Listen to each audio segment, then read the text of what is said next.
அத்தனை பார்த்துட்டு கள்ளு புள்ளைய மரத்தில் உட்காந்துருக்க. நாள் தவிர உனக்கு பூஜை பண்ணிட்டு இருந்தாலே என் பொண்ணு சொரவளுக்கு இதானா கதி? உன் நம்பினவங்க கதி இதானா?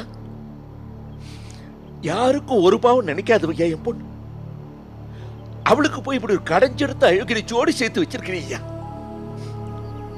ஒத்துக்கிறேன், அவனை கட்டி வச்சது நான் தான். ஆனா கட்ட வச்சது நீ.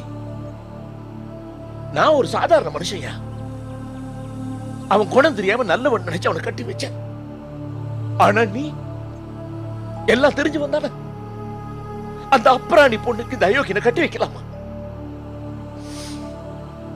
தப்பு பண்ணிட்டியா பிள்ளையாரப்பா.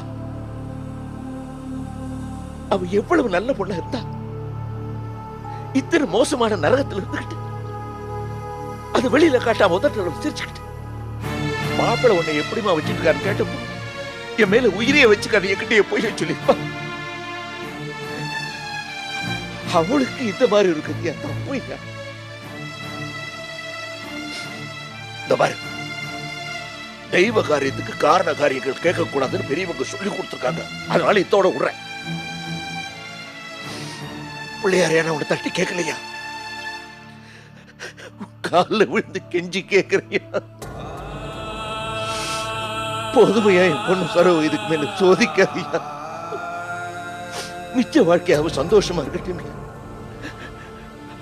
நிம்மதியா இருக்க விடையா, நிம்மதியா இருக்க விடையா.